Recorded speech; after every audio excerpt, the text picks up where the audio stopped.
안녕하세요. 내가 만드는 복지국가 공동운영위원장 오건호입니다.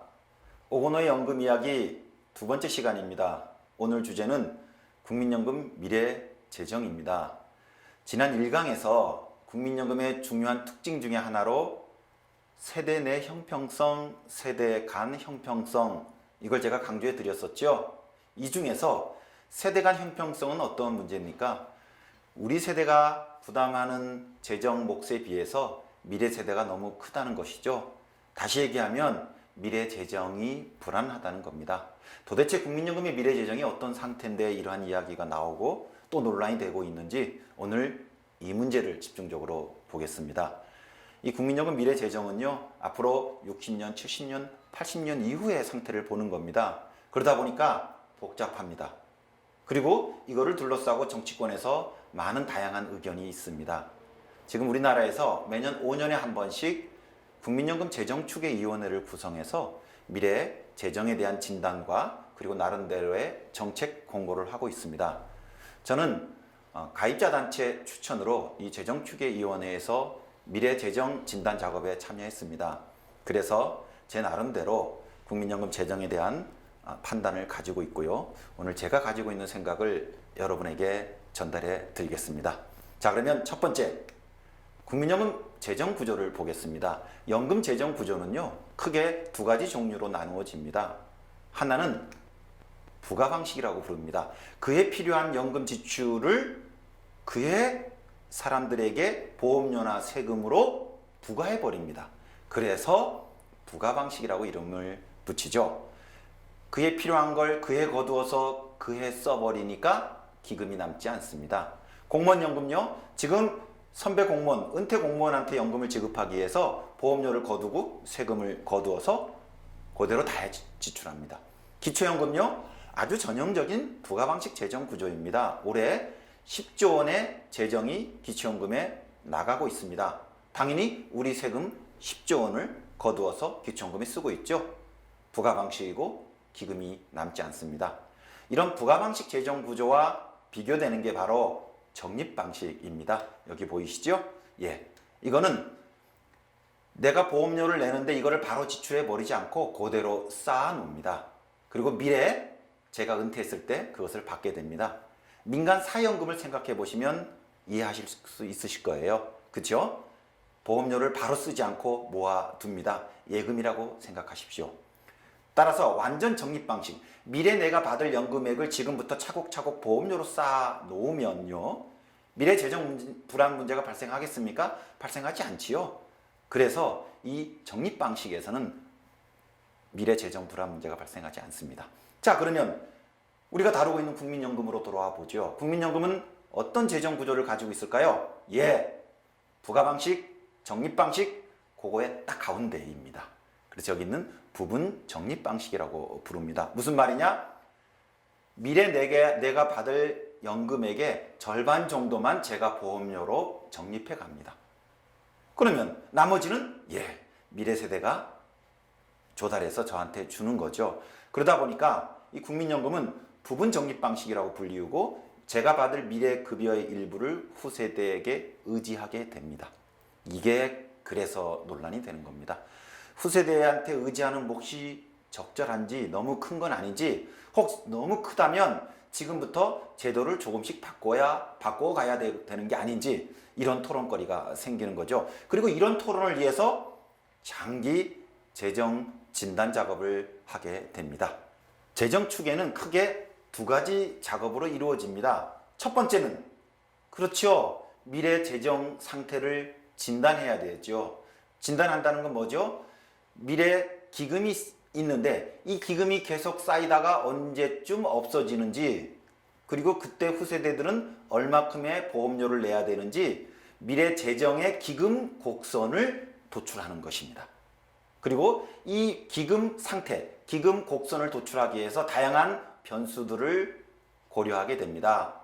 출산율, 사망률 관련된 인구 변수, 그리고 국민연금 가입자 수, 보험료 납부율 등 국민연금 제도 변수, 그리고 가장 중요한 게 경제성장률, 물가, 임금, 기금 수익률 같은 경제 변수들을 다루게 됩니다. 좀 복잡해지시죠? 예. 그리고 이렇게 재정 진단 결과가 나오면 진단으로 그쳐서는 안 되겠죠. 미래 재정 상태가 이렇게 진단되었으므로 어떻게 앞으로 우리가 국민연금 재정을 개혁해 가야 되는지에 대해서 목표를 설정하게 됩니다. 그리고 그런 재정 목표를 설정하게 되고요. 그리고 그 재정 목표에 따라 어떤 조치를 취해야 되는지, 즉 보험료율을 어떻게 조정해야 되는지 필요 보험료율을 도출하는 것, 이게 재정 목표 작업이 되겠습니다. 이런 식으로 재정 추계는 재정 진단 작업, 그리고 재정 목표에 대한 필요 보험료를 도출하는 작업, 이 두 가지로 이루어집니다. 자, 그러면 첫 번째 작업 함께 가보죠. 예, 미래 재정을 진단해 보겠습니다. 그랬더니 이렇게 결과가 나왔어요. 여기 보시는 것처럼 2015년에 약 500조 원 정도의 기금이 쌓여 있습니다.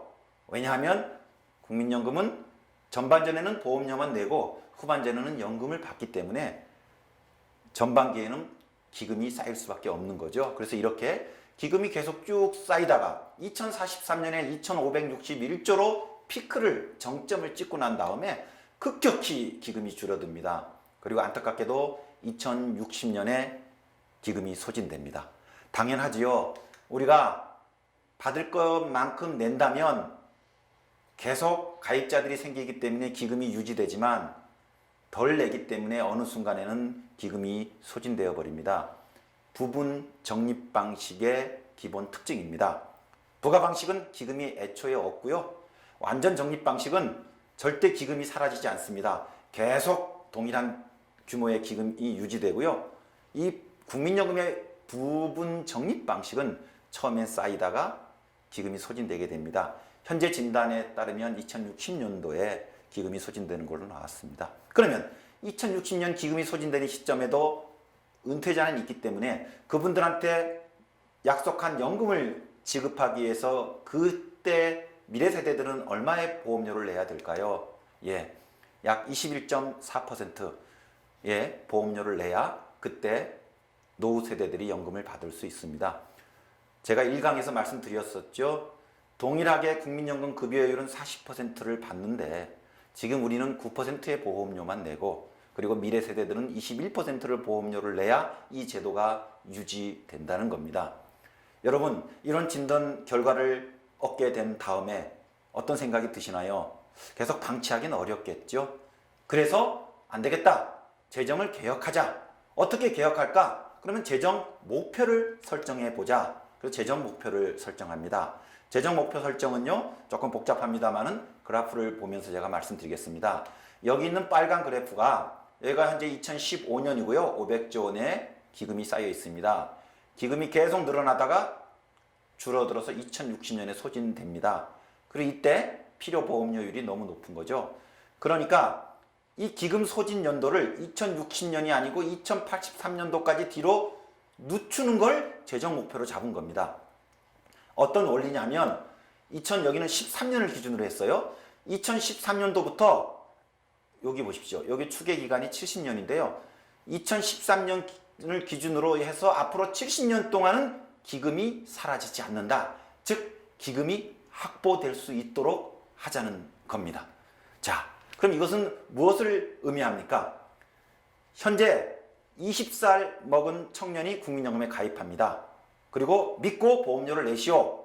제가 나이가 들어서도 연금을 받을 수 있을까요? 받을 수 있습니다. 왜? 미래 그의 평균 수명은 90세입니다. 따라서 20살에 가입했을지라도 70년 후인 당신이 90세 되었을 때까지는 기금이 남아있다. 기금이 남아있다는 건 연금을 지급할 수 있다는 걸 의미하는 겁니다. 따라서 최초 청년 가입자한테 당신도 사망하기 전까지는 연금을 받을 수 있다는 보증을 해주는 최소의 기간이 70년이라고 본 거죠. 그래서 요 2013년 기준으로는 2083년에 어떻게 하든 소진되지 않고 기금이 남아있게 하는, 즉 이 기금 곡선을 2083년으로 뒤로 연장하는 게 목표로 됩니다. 이 70년의 추계 기간에 대해서는 길다, 짧다 이런 논란도 있습니다만은 다른 나라들도 연금이라는 건 결국은 현 세대와 미래 세대의 관계를 다루는 것이기 때문에 장기 재정 추계 작업을 합니다.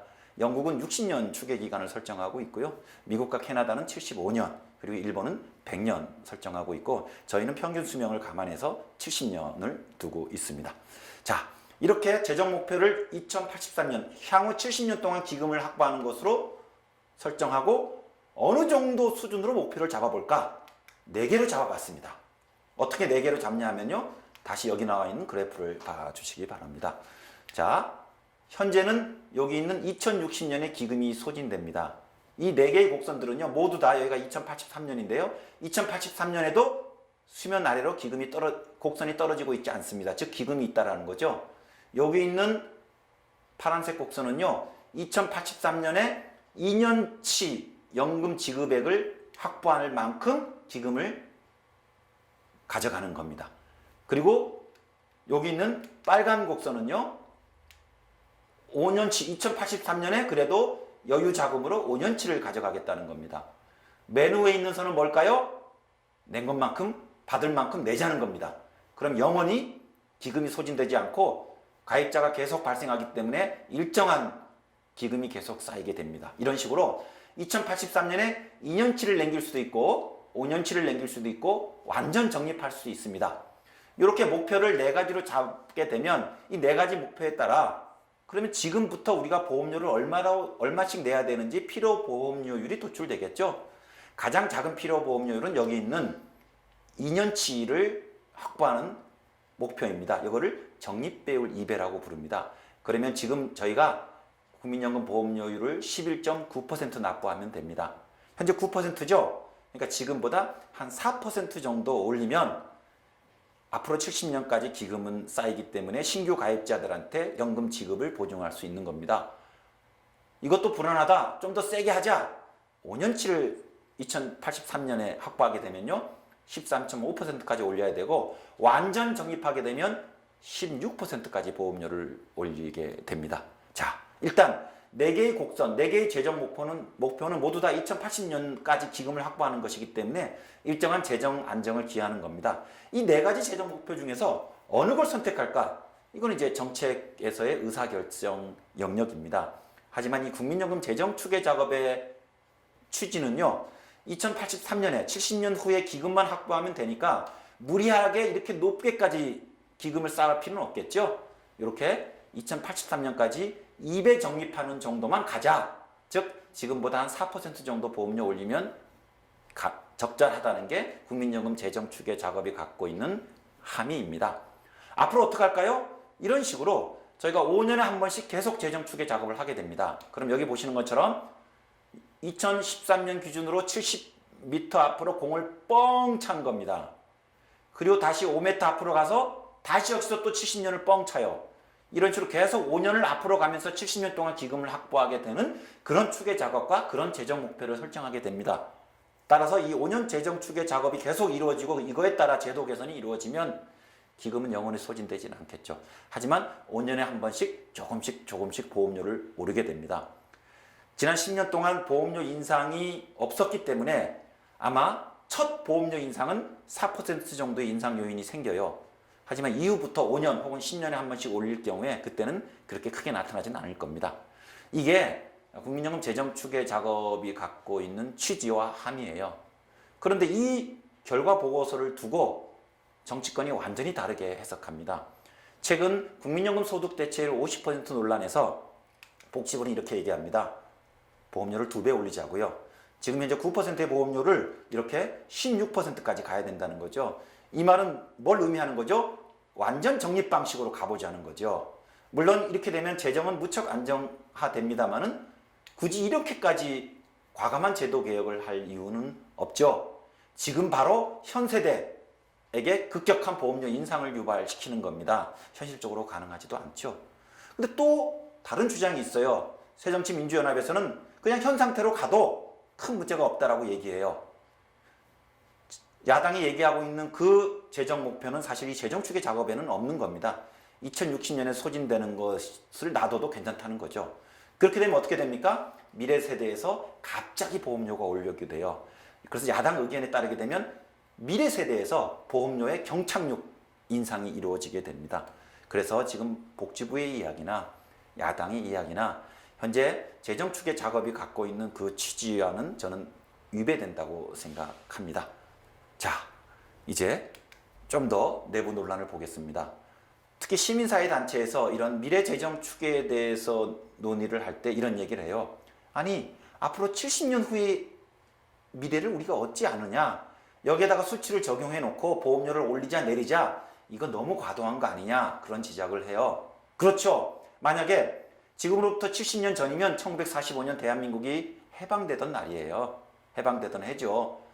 과연 그때 1945년에 2015년을 제대로 예측했겠습니까? 물론 타당한 얘기입니다.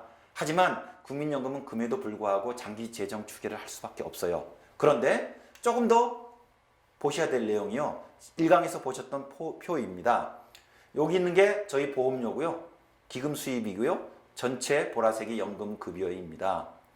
가장 대표적인 게 기금 수익이 커지면 후세대 부담이 줄어들 수 있지 않느냐, 그런 얘기를 하죠. 물론 마찬가지입니다. 근데 과연 기금 수익이 그렇게 임의로 커지거나 임의로 작아지기가 어렵습니다. 왜냐하면 여기 있는 것처럼 보험료 총액은요, 저희의 소득과 연동하고요. 연금급여는 저희의 소득의 몇 %로 계산되기 때문에 역시 소득과 연동하고요. 기금 수익은 결국은 금리와 연동되게 됩니다. 그러면 소득과 금리는 어떨까요? 경기가 호황일 때는 소득과 금리가 빠르게 뛰고요. 경기가 침체될 때는 소득과 금리도 역시 작게 뛰게 됩니다. 지금이 미래연금 재정에 결정적 영향을 미치는 보험료의 총량, 기금 수익의 총량, 연금급여의 총량이 결국은 같은 방향으로 움직인다는 거예요. 소득이 오르면 금리도 오르고, 경제가 침체되면 소득도 낮아지고 금리도 낮아진다는 거죠. 이런 식으로 경제 변수들은 동행하게 됩니다. 따라서 이 전체 원의 사이즈는 줄어들 수도 있고 늘어날 수도 있겠습니다만은 이 노란색과 보라색의 비율, 이른바 우리가 후세대한테 의지하는 비율은 비슷한 수준으로 계속 남게 됩니다. 따라서 물론 장기 재정 추계의 불확실성은 있습니다. 소득 경제 성장률이 얼마 될지, 임금이 얼마로 오를지는 명확히 알 수는 없죠. 하지만 우리 세대와 미래 세대 간의 연금 재정 부담 몫의 격차가 이 정도는 계속 날 것이다, 이런 경향은 분명합니다. 그래서 진지하게 재정 추계 결과를 앞에 놓고 토론을 해야 되겠죠. 그리고 또 하나의 논란거리가 있어요. 출산율 때문이다. 출산율을 올리면 미래 세대의 생산 인구가 많아지니까 재정 부담이 줄어들 것 아니냐라는 말씀을 하세요. 일리는 있습니다. 지금 현재 출산율이 낮기 때문에 출산율을 올리긴 올려야 돼요. 근데요, 출산율이 참 안 오르네요. 지금 보시는 것처럼 지난 10년 동안 우리나라 출산율은 1.2%대에 계속 정체되어 있습니다. 이번에 미래 국민연금 재정 추계할 때 출산율이 굉장히 중요한 인구 변수예요. 어떻게 설정을 했냐 하면 현재 1.2명 수준인데 1.4명으로 다소 낙관적으로 출산율을 설정했습니다. 그래도 미래 후세대들의 보험료, 필요보험료 부담이 20%대에 이르게 되는 겁니다. 대한가정도 해봤어요. 현재 1.2명인데 2.1명으로 거의 2배로 출산율이 오르는 것까지 저희가 설정했습니다. 2.1명은요, 인구가 줄지 않는 출산율이에요. 그래서 2.1명으로 해도 결국은 17% 정도의 미래 필요보험료율이 나옵니다. 즉 출산율을 올려야 되는 건 분명한 과제예요. 근데 이게 만병통치약이 아닙니다. 오르더라도 기본적으로 우리 국민연금에서는 우리가 받을 거에 비해서는 덜 내기 때문에 미래 출산율이 올리더라도 미래 재정의 불안 요소는 계속 남게 됩니다. 자, 그래서 이제 정리를 해보겠습니다. 오늘 좀 어려우셨죠? 국민연금 미래 재정에 대해 살펴봤습니다. 우리가 어떤 걸 확인할 수 있었습니까? 그렇죠? 미래 재정이 불안정합니다. 이거는 인정을 해야 됩니다. 따라서 이 불안정한 미래 재정 상태를 인지함에도 불구하고 그냥 방치하는 건 곤란하겠죠? 그래서 우리 세대가 어떻게 해야 될 것인가? 재정 목표를 논의하게 됩니다. 국민연금 재정 추계 작업에서는 70년 기간 동안 기금을 확보하자라는 취지의 시뮬레이션을 하고 4가지 정도의 목표를 설정해서 결과를 내놓고 있습니다. 그런데 지금 정치권에서는 워낙 국민연금이 민감한 주제이다 보니까 이 재정 추계의 결과를 너무 자의적이고 편향적으로 해석을 합니다. 정부는요, 지금 당장 보험료를 2배로 올려야 된다 얘기하고요. 즉 완전 적립으로 지금 가자는 거죠. 우리나라 국민연금은 애초부터 부분 적립으로 시작했기 때문에 갑자기 2015년 우리한테 2배로 올리라고 요구하는 건 이것도 적절하지 않은 거죠. 그런데 야당에서는 괜찮다. 미래의 세대들이 충분히 책임질 수 있다. 2060년에 소진되는 거 굳이 지금 특별히 개입하지 않아도 된다. 라고 또 말씀을 하세요. 그냥 가도 된다. 이것도 곤란하죠. 그러면 미래세대 부담이 갑자기 커지기 때문입니다. 자, 국민연금 미래 재정 공부에서 우리가 얻어야 될 교훈은 재정 추계 작업이 우리한테 주는 메시지는 무엇입니까? 불가피하게 부분 적립 방식이기 때문에 후세대 재정 부담이 큰 건 사실입니다. 따라서 우리 세대가 아직 태어나지 않는 미래 세대를 앞에 두고 우리 세대부터 미래 세대까지 세대별로 연금에서 소요되는 재정을 어떻게 공평하게 점증시켜 나갈 것인가? 세대별 재정 책임 몫의 연착륙 방안을 모색하는 게 바로 우리 세대가 가지고 있는 과제입니다. 국민연금 개혁의 핵심 내용입니다.